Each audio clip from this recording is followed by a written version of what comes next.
there!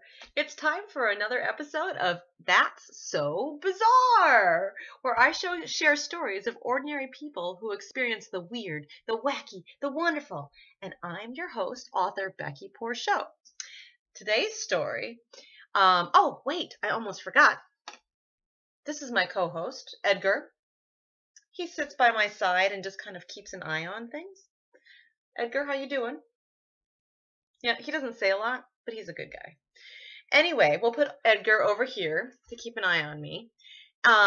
So yesterday was Valentine's Day, and I actually ended up getting a couple of really good stories from different people about weird, wacky, wonderful things that happened on Valentine's Day. So I'm going to share one of those with you today. All right, so I got to put on this is my head wrap, my scarf.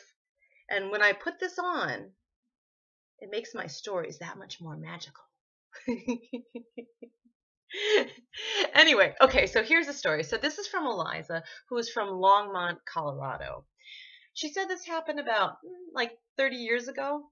She said it was Valentine's Day, and she was getting ready for a date. And this wasn't just any old date, right?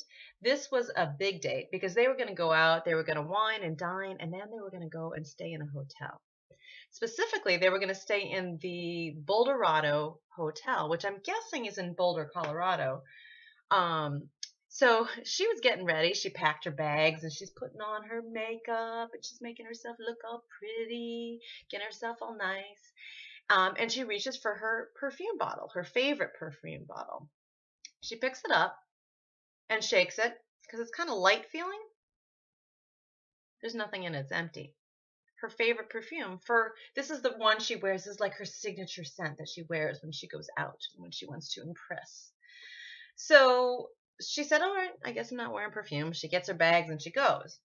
So her and her boyfriend go out for a lovely dinner. They have a great time, and then they go back to the hotel. One thing I forgot to tell about this hotel is that it was rumored to have been haunted. And Eliza mentioned one story that I thought was kind of interesting. She said somebody once spotted the ghost of a child in an elevator. And I love that story, and I want to use that in a book because can you imagine? I mean, like, personally, I don't like elevators as they are. I'm always afraid I'm going to get caught in them. So can you imagine being in an elevator and then, like, this little ghost child appearing? I don't even know what you would do in a situation like that. Anyway, the thing is that Eliza and her boyfriend were not going there because they wanted to see ghosts. So that's not part of the plan. They knew it was a romantic place. It was a special place for them to go. So they get in the hotel and they get under the covers and maybe they're kissing. I don't know. I don't ask.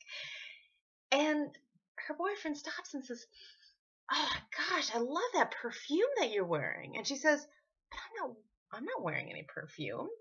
And then she sniffs the air, and it's the smell of gardenias, her favorite perfume. It had filled the room. The smell was all around them of gardenias. What that was, I don't know. Do ghosts make smells? I don't know. But I like the story because it's weird and wacky and wonderful.